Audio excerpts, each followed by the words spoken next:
You are listening to Christian Audio's production of The Spirit Contemporary Life, Unleashing the Miraculous in Your Everyday World by Leon Fontaine.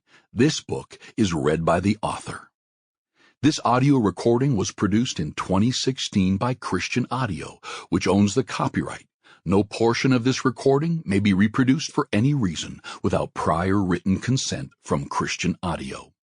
This edition recorded by arrangement with Waterbrook Press, an imprint of the Crown Publishing Group, a division of Penguin Random House, LLC.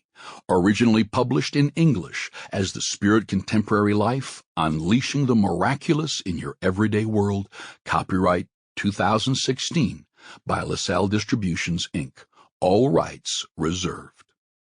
Please visit ChristianAudio.com, Facebook.com/Christian Audio, or Twitter.com/Christian Audio to offer your impressions of this work and to explore additional titles. I dedicate this book to Sally, my loving wife, who is my partner in ministry and life.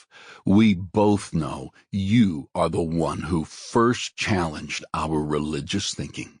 You worked powerfully by my side, and together we are still walking out this new adventure called The Spirit Contemporary Life. Why read this book? One of my favorite verses in the Bible is John 10:10, which I slightly paraphrase as something like this: Jesus came so we could get a life. It's time that we stop living boring, safe little Christian lives and start thinking differently about God, about life, and about ourselves. It's time to get real. That's why I want you to read this book. I'm sure you've noticed that the church is not a perfect institution.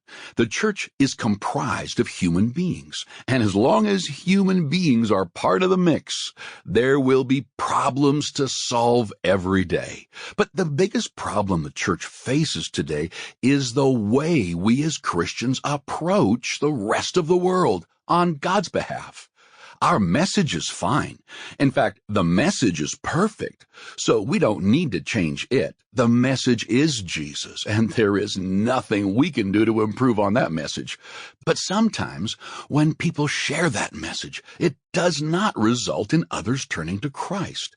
In most parts of the developed world, the church is actually shrinking.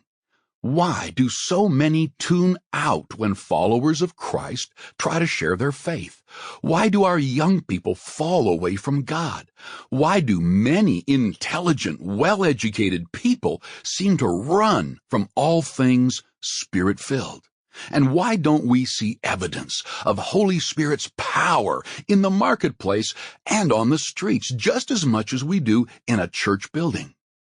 Since we know that the message about Jesus is perfect and Holy Spirit's power to influence our lives is incredible, the problem has to lie with the messengers. It has to be us.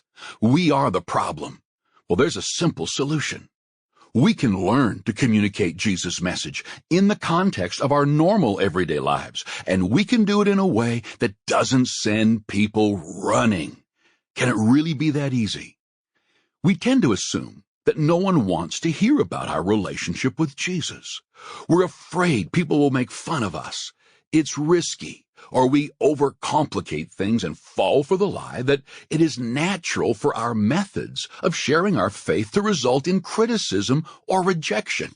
So many earnest believers needlessly offend and end up pushing away the very people Jesus has called us to reach. They have the best intentions, thinking that the refusal to bend tradition is how they show God their devotion. But I don't think God sees it that way. Really, there is a simple and highly effective way to go about it. We can influence others for Jesus while we build great relationships with them. This new culture, this new way of communicating and living out our faith is something I call the Spirit Contemporary Life. To sum it up, the Spirit Contemporary Life means living so in tune with Holy Spirit that you are guided and empowered to help others in natural, authentic, contemporary ways. Sample complete. Ready to continue?